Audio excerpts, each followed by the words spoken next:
Good afternoon class, मैं self के सिंह और आज हम लोग एक इम्पॉर्टेंट टॉपिक लेके आए हैं क्लास 12th के लिए। ये बहुत ही इम्पॉर्टेंट टॉपिक है और इसमें हाइगेंस प्रिंसिपल से रिफ्लेक्शन और रिफ्रैक्शन के लिए जो टॉपिक है दोनों में से एक आता है, ठीक है ना। बोर्ड के वेब से बहुत इंपॉर्टेंट है। तो देखिए क्वेश्चन किस टाइप से आता है, explain reflection of wave on account of Huygens secondary wavelet theory of light. अब इस टाइप से आएगा। यदि हाइगेंस से लिखा है तब तो कोई प्रॉब्लम नहीं है कि हाइगेंस से रिफ्लेक्शन फाइंड करना है। सेकेंड कह रहा है कि using the concept of wave front, using the concept of wave front explain reflection of light at plane, explain reflection of light at plane. तो ये रही थ्योरी हमारी हाइगेंस वेव थ्योरी। क्या है, according to this principle light propagate in the form of wave. Light कैसे propagate होती है? In the form of wave. Wave के फॉर्म में लाइट प्रोपगेट होती है in the form of wave. The wave propagate in all possible direction with the speed of light from any source, from any. तो light pass होती है, क्या कि light propagate in the form of wave. The wave propagate in all possible direction with speed of light from any source of light. In that time, to propagate, it was considered that the hypothetical medium ether, which is present in the universe at everywhere. देखिएगा हाइगेन ने जो principal दिया था उसके according उन्होंने बताया है जिस लाइट है according to light propagate in the form of wave. जब लाइट प्रोपगेट होती है वेव के फॉर्म में प्रोपगेट होती है। ये उस टाइम की बात है जब हम लोगों ने देखा था प्लैंक ने भी लाइट के बारे में बताया था कि लाइट वेव के फॉर्म में ट्रेवल करती है या पार्टिकल के फॉर्म में ट्रेवल करती है, ठीक है ना। तो बाद में बताना डुअल नेचर है, लेकिन उसी को जब हाइगेंस ने रिफ्लेक्शन के थ्रू समझाया तो उसके लिए एक्सप्लेन करवा रहे हैं। तो कह रहा है कि propagate in all possible direction with speed of light, ठीक है ना। तो वेव ट्रेवल होती है ऑल पॉसिबल डायरेक्शन में ट्रेवल होती है with speed of light for many source of light in that time it to propagate it was considered that hypothetical medium ether. इन्होंने बताया कि जब लाइट प्रोपगेट होती है तो यूनिवर्स में कहीं भी वैक्यूम नहीं है, कि एक मीडियम होता है जिसे हम लोग ईथर मीडियम बोलते हैं। क्या बोलते हैं? Ether medium, which is present in the universe everywhere. Universe में एवरीवेयर ये प्रेजेंट है, ठीक है ना। Due to this reason the light wave propagate in ether with very high speed. जो ईथर जो मीडियम होता है, ड्यू टू ईथर तो लाइट की वेलोसिटी होती है वेरी हाई होती है। कितनी होती है? 3 × 10⁸ मीटर पर सेकंड, ठीक है ना। Velocity of light wave, elasticity, इन्होंने इलास्टिसिटी से शो किया था, इलास्टिसिटी अपॉन डेंसिटी, ठीक है ना। अब हम लोग थोड़ा सा इसके कंसेप्ट आगे बढ़ते हैं। नेक्स्ट है when this light wave are reflected back from any object. जब ये लाइट बैक, जब जैसे कोई ऑब्जेक्ट है, सी ऑब्जेक्ट है, इस पे लाइट जब फॉल होगी और ये बैक होगी तो क्या है कि when light wave are reflected back from any object, any incident on the retina of eye, then the object becomes visible to us। तो हमें ऑब्जेक्ट कैसा जाता है? विजिबल दिखाई देता है। According to this principle, the wavelength of different colors of light is different। तो जो वेवलेंथ होती है डिफरेंट कलर की, डिफरेंट वेवलेंथ होती है, ठीक है ना। ईच वेवलेंथ, ईच वेव की ड्यू टू कलर वेवलेंथ क्या होती है? डिफर होती है। ये हाइगेंस प्रिंसिपल के थ्रू बताया गया है। अब इसका हम लोग डेरिवेशन देखते हैं रिफ्लेक्शन का, ठीक है ना। देखिएगा हमें प्रूव करना था इससे यूजिंग कांसेप्ट ऑफ, हमें हाइगेंस प्रिंसिपल से second law of reflection prove करना था। तो देखिएगा अब इतना नहीं लिखवाएंगे, वो हमने डेफिनेशन तो लिखवा ही दिया है। तो फिगर के थ्रू देखेंगे। लेट ए बी जा ए और B let A B the plane wave front, A B क्या है, A B plane wave front है, which is incident likely on a plane reflected surface x x dash, surface क्या है, x x dash, velocity of wave front is v, जो wave travel कर रही है, light incident कर रही है, उसकी वेलोसिटी v सपोज की at time t equal 0, t equal 0 time से किसी सोर्स से लाइट मूव होना start, wave front touch the surface x x dash, x और x डैश सरफेस को टच कर रही, किस पे, at point a and a dash, at point a and a dash. Next इसमें हम लोग लिख सकते हैं as the wave front advance, ये जो वेव फ्रंट है वो कैसा है, एडवांस है, it strike the point between a and a dash, कहां पे स्ट्राइक करेगा, a और a dash of the surface. According to Huygens principle, secondary wavelets will come out from all these points and advance in all the direction with velocity v. किस velocity से, v velocity से. Let the point b of the wavefront reaches the point a dash. b से wavefront कहाँ पहुँच रही है, a dash. In t second, किस second में, t सेकंड, b से b dash पहुँच रही है t सेकंड में, तो इसमें वेलोसिटी भी थी, करीब डिस्टेंस अगर हम पॉइंट आउट करें कि इसका डिस्टेंस कितना होगा, तो इसका डिस्टेंस होगा v डैश bt, क्या होगा डिस्टेंस bt, मींस हम लोग कह सकते हैं v a dash equal bt, वो हमने यहाँ पे दिखाया है v a dash equal vt velocity into time.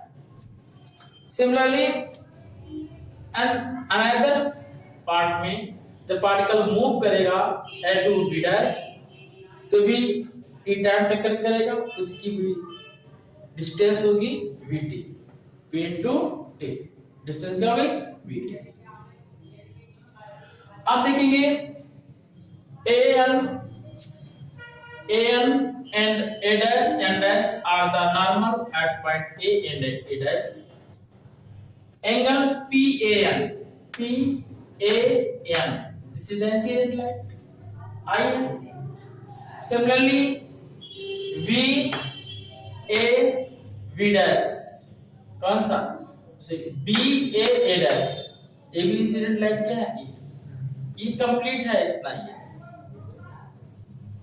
B A V dash equal B A dash equal I, ठीक है। अब यहां देखेंगे R A dash N dash कितना ही R, और B dash A dash A, this is reflected angle R, ठीक है। हमें रिफ्लेक्शन का सेकेंड रूल को फॉलो करना है, और सेकेंड रूल क्या है, angle I equal angle R, ये प्रूव करना है। तो हमें ये दो ट्रायंगल दिख रहे होंगे आपको, एक ट्रायंगल ये है, एक ट्रायंगल ये है, और सेकेंड ट्रायंगल ये है।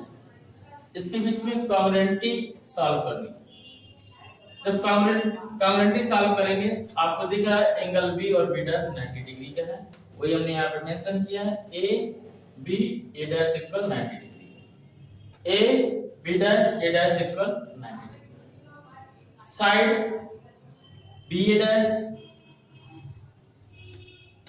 Side B A dash, this side and side A B equal side है, ठीक है। कितना है, अब इसमें मेंशन किया था बी टी, कितना है, देखिए B A dash, B A dash this side, B A dash and A B dash, A B dash, ये कितना है बी टी, कितना है B T side B T. A dash दोनों एंगल में क्या है, कॉमन है।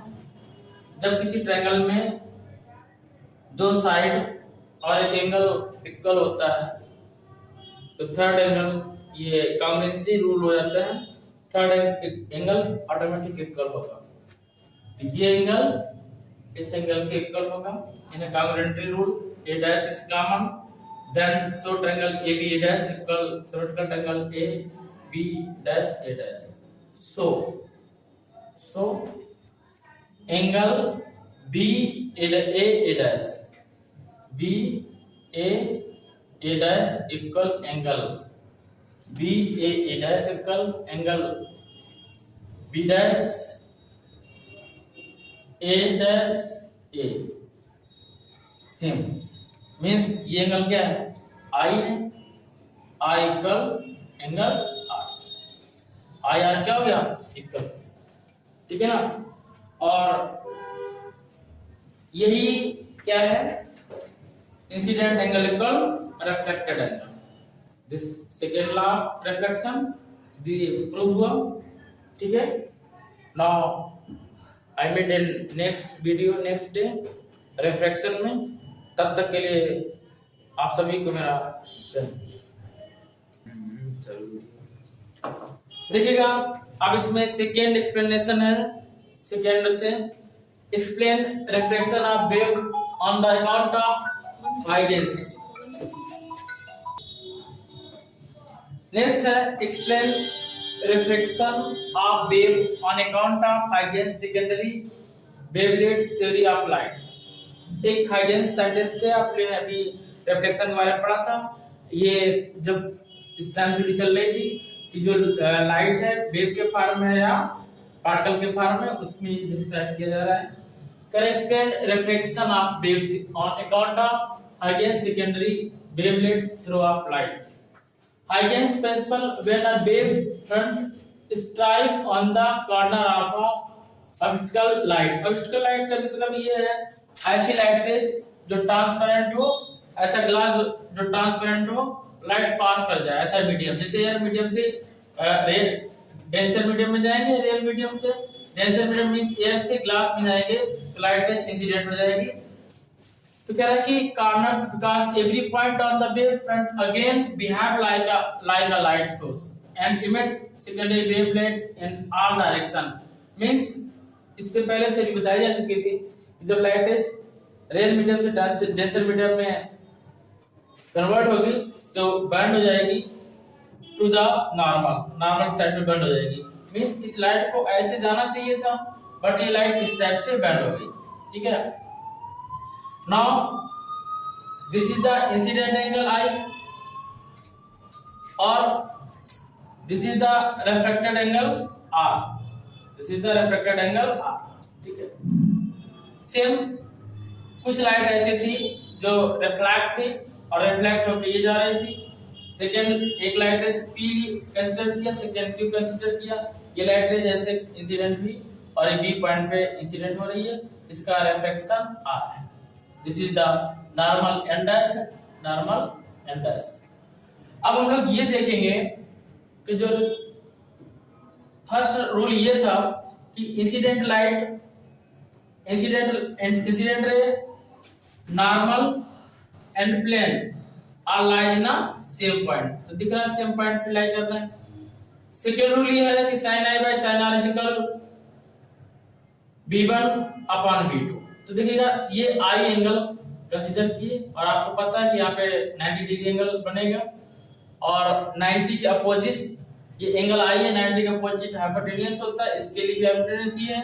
और इस रिफ्लेक्शन के लिए इस ट्रायंगल के लिए कौन सा a डैश के लिए भी ये 90 डिग्री है, इसके लिए भी हाइपोटेन्यूज है। इस एंगल के लिए ये परपेंडिकुलर होगा और इस एंगल के लिए ये साइड परपेंडिकुलर होगा, ठीक है।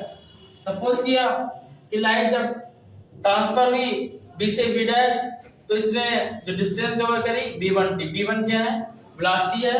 जैसे सपोज किया ऊपर मीडियम एयर है तो एयर में वेलोसिटी ज्यादा होगी, v1 लिया। और सपोज किया नीचे ग्लास है,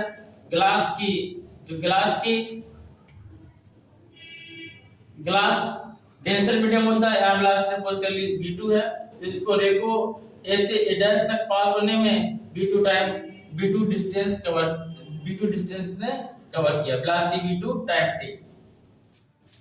तो in triangle A B B dash, A B B dash symmetrical triangle A, वैसे इससे कोई लेना देना नहीं, हम डायरेक्ट लिख सकते हैं in triangle A B B dash. Sine i equal क्या आएगा, साइन आई इक्वल लेंगे distance mean sine i equal perpendicular upon hypotenuse b1t by A dash equation first. और जब in triangle A dash B consider करेंगे, A dash B dash consider करेंगे, इसमें sign r equal इसके लिए perpendicular है v2t upon hypotenuse है A B dash, sorry यहाँ भी रहेगा ए बी डैश, ये ए बी डैश ये हाइपोटेन्यूज है बोथ में, इक्वेशन नंबर सेकेंड। अब हम थोड़ा सा